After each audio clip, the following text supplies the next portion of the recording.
Merhaba arkadaşlar, kanalıma hoş geldiniz. Daha önce bu buket battaniyeyi paylaşmıştım. Şimdi onun takımı olan bu yuvarlak yastığı paylaşıyorum. Daha önce bunun pomponlu yastığını paylaşmıştım. Bu şekilde battaniye ile çok güzel bir uyum sağladı. Ben yurt dışında yaşıyorum. Yabancı marka ip kullanıyorum. Kullandığım marka bu. Bunun bu çeşidi. Bunu Amazon'da bulabilirsiniz. Amazon'da var.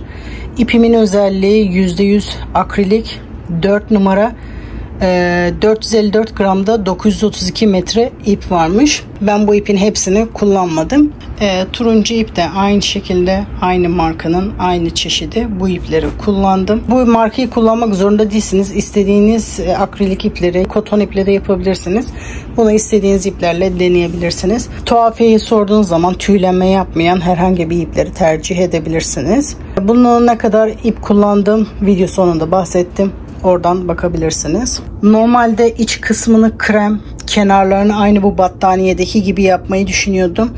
Ama battaniyenin üzerinde yastık kendini göstermeyeceğini düşündüm. O yüzden yeşil yaptım. Battaniye ile daha güzel durdu. Siz bunu ortasını farklı renk, aynı bu battaniyedeki gibi ortası farklı renk, kenarlarında farklı renk yapabilirsiniz. Benim dekorasyonuma uyması için ben genelde yeşil, turuncu ve ekru renkleri tercih ediyorum. Siz de dekorasyonuna uygun herhangi bir renkleri tercih edebilirsiniz. Yastığımın çapı 40 santim. Bunu istediğiniz ölçülerde yapabilirsiniz. Ben iç yastık için genelde hazır yastık kullanıyorum. Sizlerden ricam modelin yapılışına geçmeden önce ben de emeklerimin karşılığını alabilmem için aşağıdaki beğen tuşuna basarak bir beğen ve yorum yaparsanız ben de emeklerimin karşılığını almış olurum. Şimdi modelin yapılışına geçebiliriz. 5 mm tığ kullandım. İpim koyu renk, masada gri olduğu için görmesi biraz zor. O yüzden beyazı arka plana yerleştireceğim. Şimdi ipimi alıyorum. Sihirli halka yaparak modelime başlıyorum. Orta parmağımı önden arkaya doğru doluyorum. Birleşim noktasından tutuyorum. Tığımı ipin altından geçirerek bu ipimi alıyorum. Bu şekilde bir tur çevirdikten sonra bir zincir atarak sihirli halkamı oluşturuyorum. 3 zincir. Sihirli halka içerisinde toplamda 12 trabzan yapacağım. Bu benim çektiğim 3 zincir ilk trabzanım. Bununla birlikte toplamda 12 trabzan yapıyorum. 2 3 4 5 6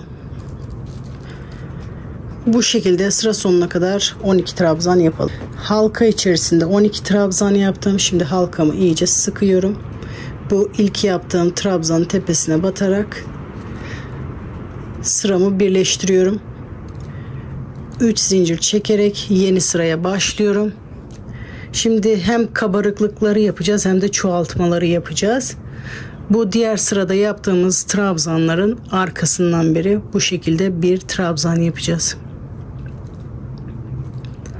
Sıradaki trabzanın tepesinde bir trabzan.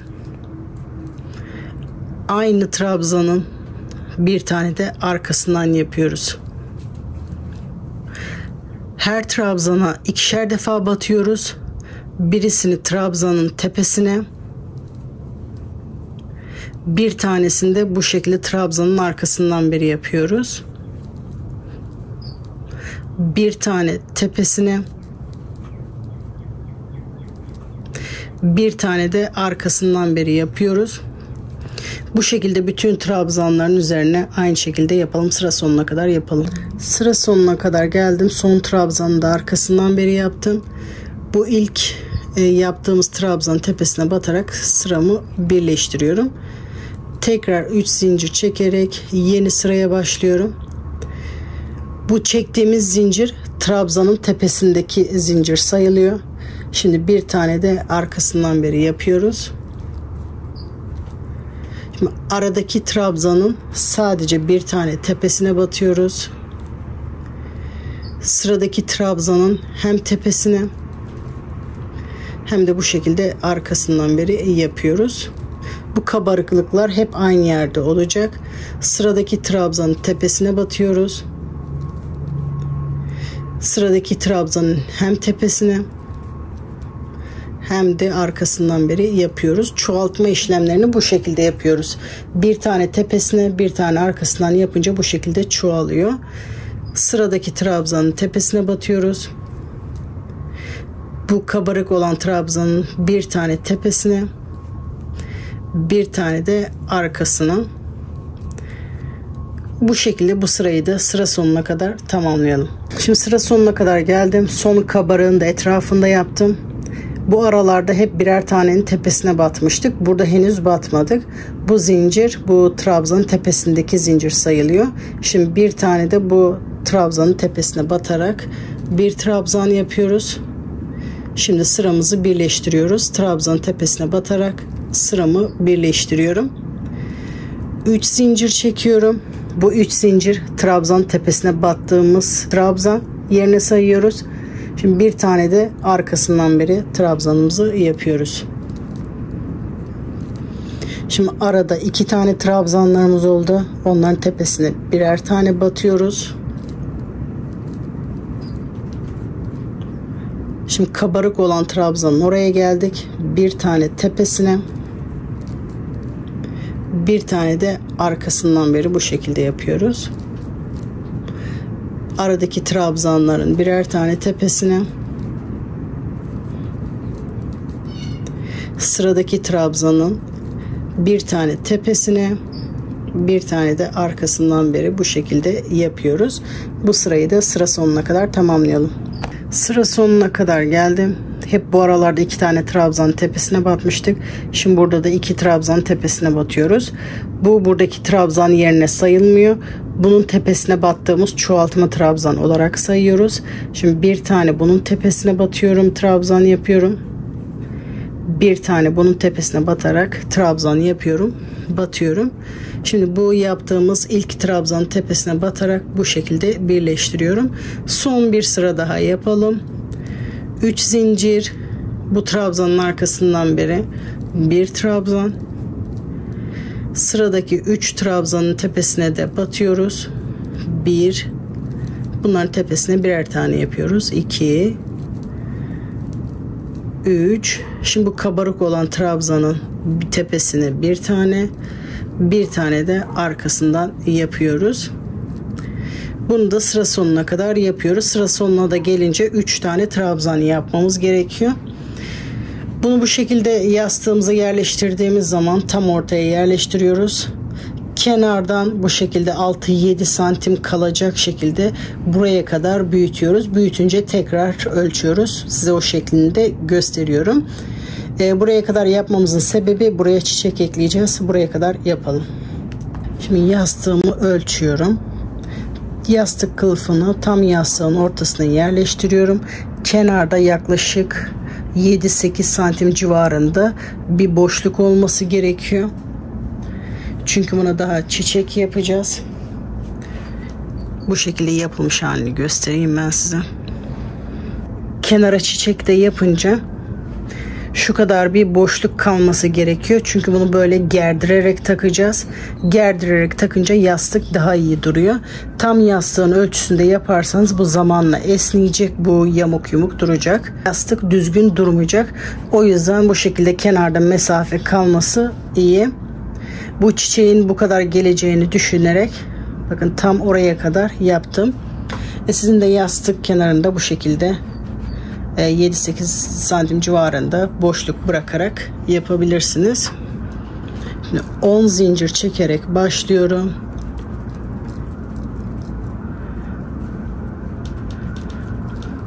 Sıradaki trabzanın benden taraftaki teline batarak bir sık iğne yapıyorum. 6 zincir. Sıradaki trabzanın benden taraftaki teline batarak bir sık iğne. 6 zincir. Sıradaki trabzanın benden taraftaki telinde bir sık iğne. Bu sırada hep benden taraftaki tellere batacağız. Bir tane 10 zincir, 2 tane 6 zincir yapacağız. Şimdi 10 zincir yapıyorum.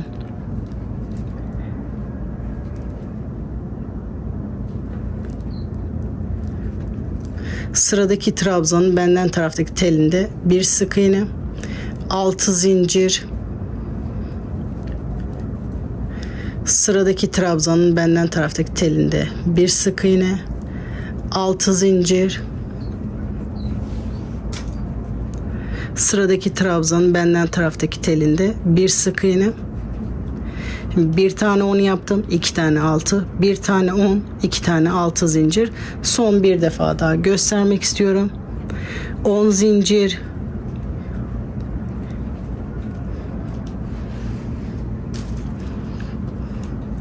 sıradaki trabzanın benden taraftaki telinde bir sık iğne, 6 zincir, sıradaki trabzanın benden taraftaki telinde bir sık iğne, 6 zincir, sıradaki trabzanın benden taraftaki telinde bir sık iğne. Bu şekilde sıra sonuna kadar yapalım. Sıra sonuna kadar geldim. Bir tane 10 zincir, bir tane 6 zincir, bir sefer daha 6 zincir yapıyorum. Bu ilk battığım yere batarak bir sık iğne yapıyorum. Bir zincir çekiyorum. Bunu isterseniz ipinizi burada kesebilirsiniz. İsterseniz ipinizi kesmeden direkt çiçek yapmaya başlayabiliriz. Çünkü bir sıra daha yaprak yapacağız çiçeklerden sonra. Şimdi çiçek yapacağım rengi alarak bir zincir yapıyorum. İstediğiniz yerden başlayabilirsiniz. Direkt bu ek yerinden de başlayabilirsiniz. İpinizi koparmayacaksınız. Bu halkanın içinden de geçirebilirsiniz.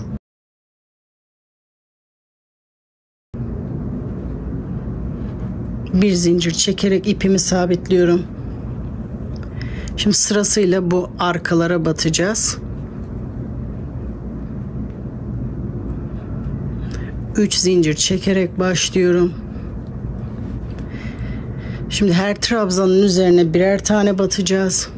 Sıradaki trabzanın tepesinde bir trabzan, sıradaki trabzanın arka telinde bir trabzan, sıradaki trabzanın arka telinde bir trabzan. Toplamda normal trabzan 3 tane yapıyorum. 2 zincir. Bu son yaptığımız trabzanın şu şekilde teline batarak burada bir trabzan yapıyorum. Tekrar sıradaki trabzanın üzerinde bir trabzan yapıyorum. Bu şekilde çiçek yapacağımız yeri oluşturuyoruz U şeklinde. Şimdi bu son yaptığım trabzanın üzerinde 3 zincir çekerek başlıyorum. Bu trabzanın üzerinde 4 trabzan yapıyorum. 1 2 3 4. Şimdi rahat çalışabilmek için çeviriyorum.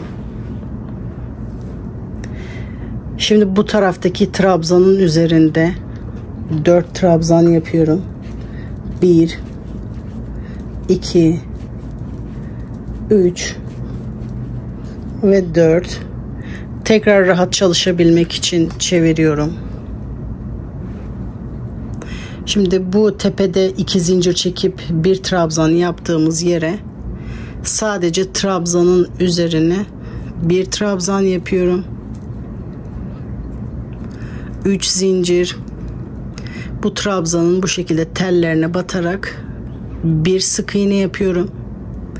Tekrar aynı trabzan üzerinde bir trabzan, 3 zincir, tekrar şu tellerine batarak bir sık iğne, tekrar aynı trabzan üzerine batıyorum. 3 zincir, trabzanın tepesine batarak bu şekilde bir sık iğne. Bu tomurcuklardan 4 tane yapıyorum. Tekrar bir trabzan yapıyorum. 3 zincir. Bu trabzanın bu şekilde tellerine batarak bir sık iğne yapıyorum. Son bir trabzan yapıyorum ama bunun üzerine tomurcuk yapmıyorum. Bu şekilde toplamda 4 tomurcuk oluyor. Şimdi tekrar çeviriyorum. Şimdi gidiş yönüne doğru devam ediyorum. Normalde bu yöne doğru gidiyordum. En son bu trabzanın tepesine batmışım. Şimdi sıradaki trabzanın arka teline batarak bir sık iğne yapıyorum. Şimdi bunun orta tomurcuğunu yapıyoruz. 7 zincir. 3. zincirin içinde 3 trabzan. Şimdi sırasıyla zincirlerin içinde 3 trabzan yapıyoruz. Sıradaki zincirin içinde 3 trabzan.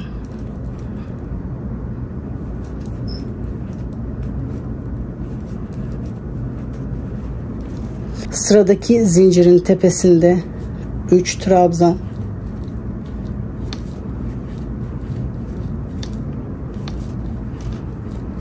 Sıradaki zincirin içinde 3 trabzan.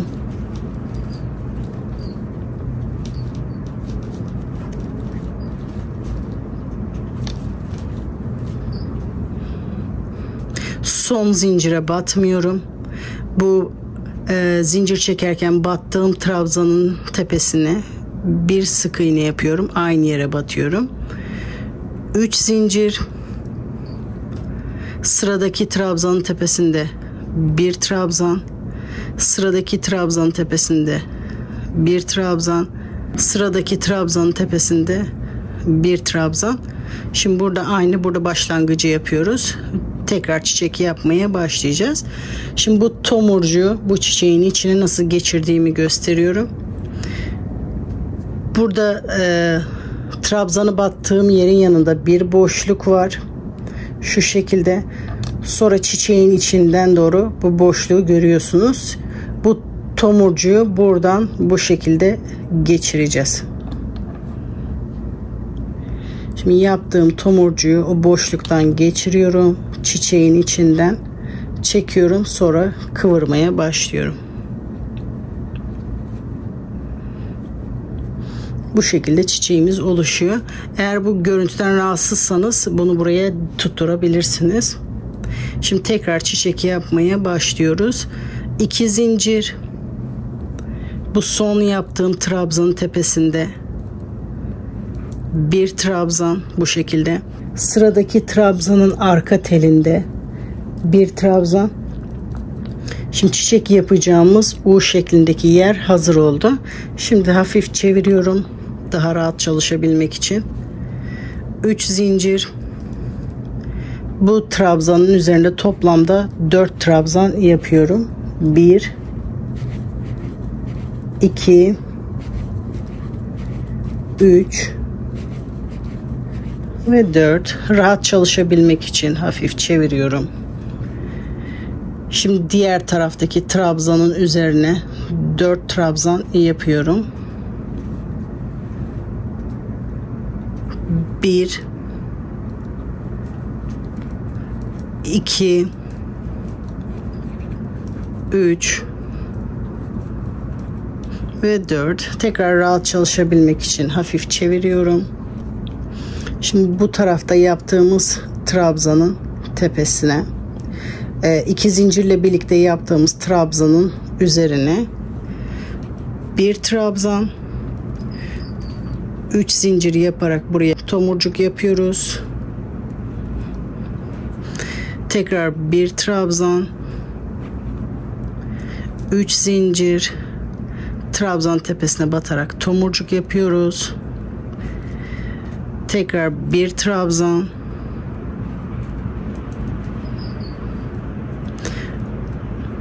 3 zincir, tekrar tomurcuk yapıyoruz.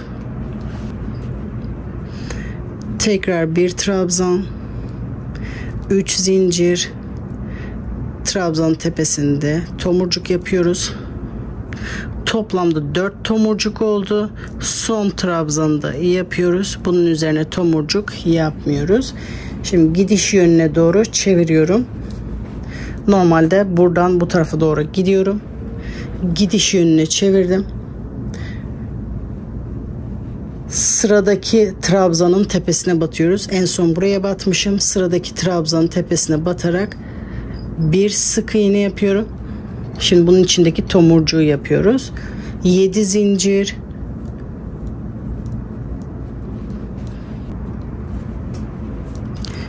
üçüncü zincirin içinde trabzan yapmaya başlıyorum. Toplamda 3 trabzan yapıyorum aynı zincir içerisinde. Sıradaki zincirin içinde 3 trabzan.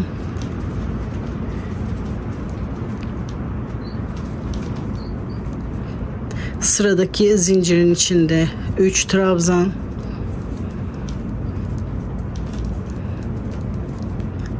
Sıradaki zincirin içinde 3 trabzan.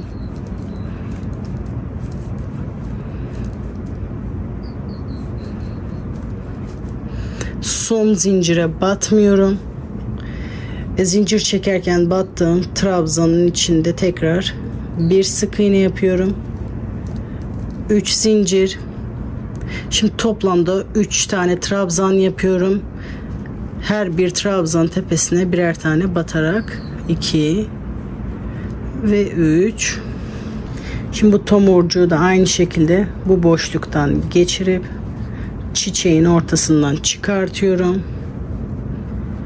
Bunu burada çeviriyorum. Bu şekilde ikinci çiçeğimiz de hazır. Çiçek yapılışı da bu şekilde. Eğer hala aklınızda soru işareti varsa videoyu geri alarak tekrar izleyebilirsiniz. Şimdi bunu da sıra sonuna kadar yapalım.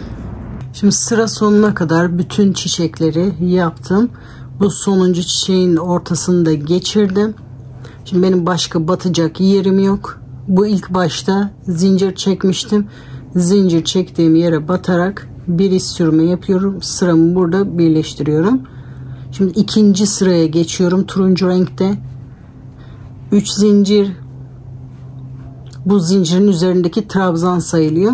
Şimdi bu arada 3 tane trabzan vardı. Bu 3 trabzan tepesine de batarak birer tane trabzan yapıyorum. 1, sıradaki trabzana geçiyorum. 2, sıradaki trabzana geçiyorum ve 3. Şimdi bu çiçeklerin arkasında 2 zincir yapmıştık çiçekleri yaparken. Bu zincirin içinde de 2 trabzan yapıyoruz. 1, 2. Şimdi tekrar bu aradaki boşluğa geliyoruz. Bu zincirin tepesine batarak bir trabzan yapıyorum. Bu trabzanların tepesine batarak birer tane trabzan yapıyorum.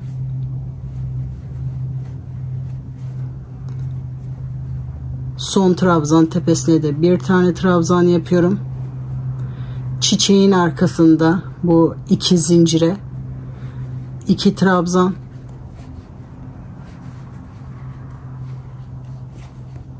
Tekrar bu çiçeğin yanındaki trabzanlara gelerek burada trabzan yapıyorum.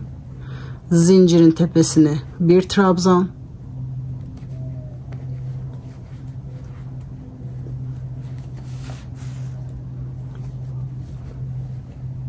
Bu aradaki trabzanların tepesine birer tane trabzan.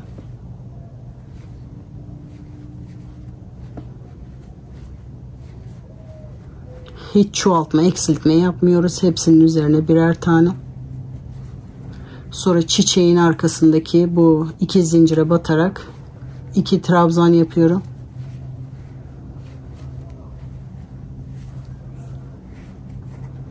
Bu sırayı da bu şekilde tamamlıyoruz.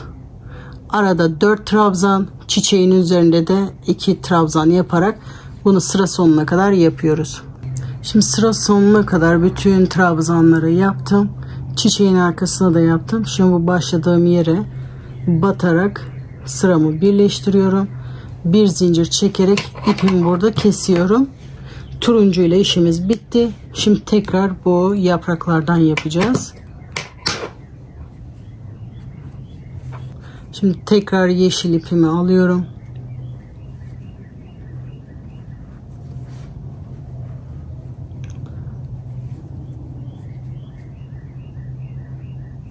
Bu zincirin tek teline batmaya çalışıyorum. Arka tellerinde de diğer parçayla birleştirme yapacağız. O yüzden hep ön tellerine batacağız.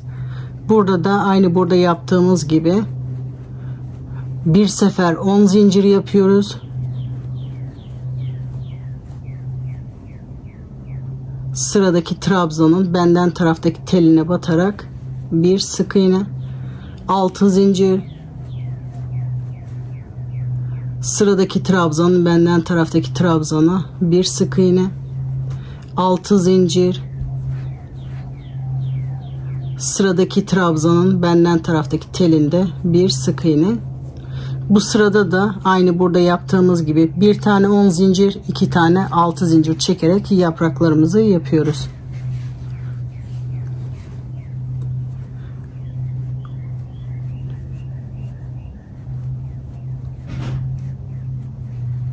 On zincir, sıradaki trabzanın benden taraftaki telinde bir sık iğne, 6 zincir. Sıradaki trabzanın benden taraftaki telinde bir sık iğne, 6 zincir.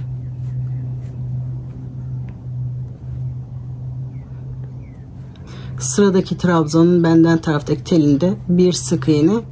Bu sırayı da bu şekilde sıra sonuna kadar tamamlıyoruz. Yaprak kısmında sıra sonuna kadar geldim. 10, 6 zincirden 2 tane yaptım. Bu sıra sonuna batarak sıramı birleştiriyorum. Şimdi ipimi burada kesiyorum. Arka parçayı hazırlıyorum.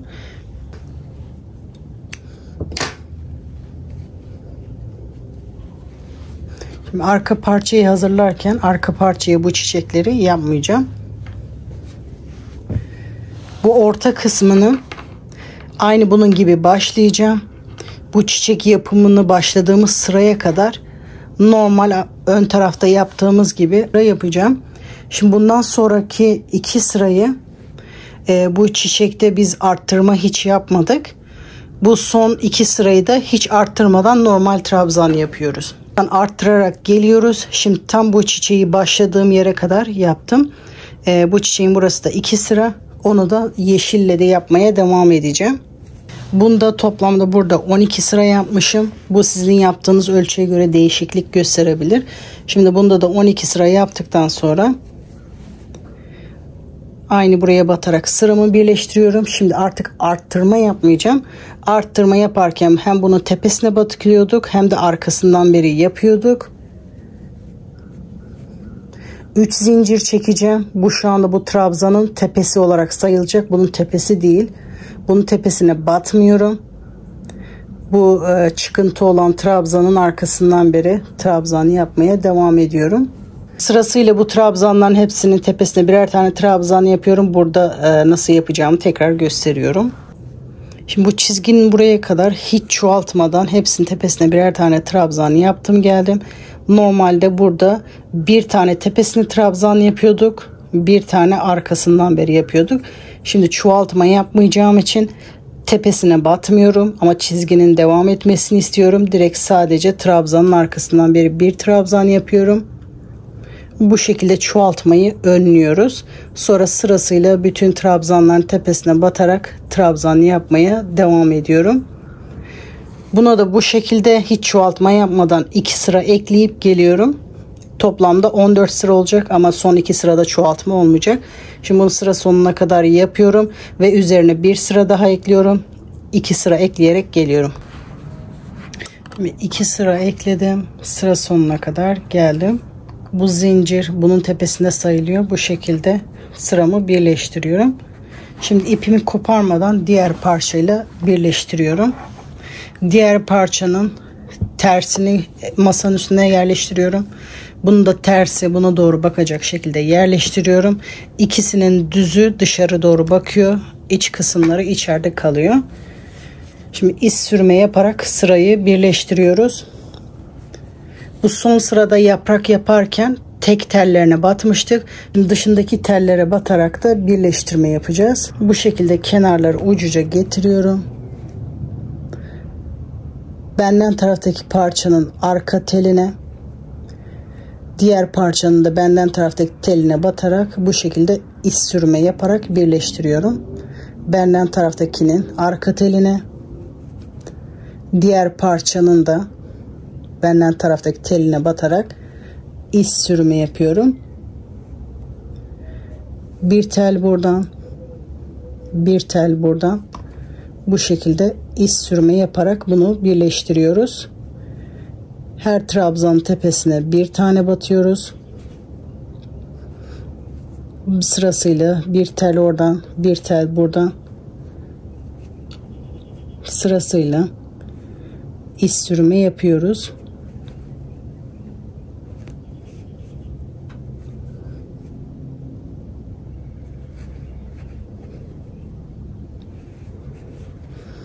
Bu şekilde birleştiriyoruz. Bu şekilde birleştiriyoruz. Buraya kadar bir yastık girecek şekilde mesafe bırakarak o kısma kadar yapıyoruz. Ondan sonra yastığımızı geçirip o şekilde iç sürme yapmaya devam edeceğiz. Şimdi bunu bir yastık mesafesi böyle geçecek kadar yapıyoruz. Şimdi yastık kılıfını bayağı birleştirdim. Yastık geçecek mesafe bıraktım. Boşluktan yastığımı geçiriyorum.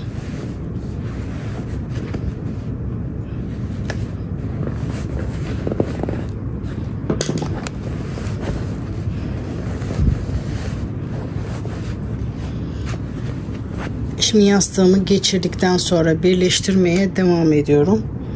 Şimdi yastığımı geçirdikten sonra bu şekilde ikisini tutuyorum. Birleştirmeye bu şekilde devam ediyorum. Aynı şekilde bir tel buradan, bir tel karşıdan,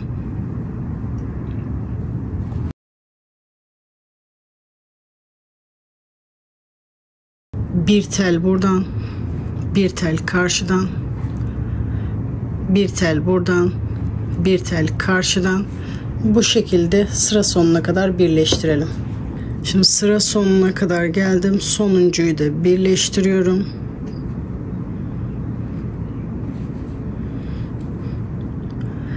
Burada da bir tane iç sürme yaparak ipimi kesiyorum. Bu şekilde bir zincir yapıyorum. İpimi burada kesiyorum. Bu arkayı son 2 sıra yaparken çoğaltma yapmamızın sebebi buydu. Denk gelmesi için. Bu şekilde yastığımız tam denk geliyor.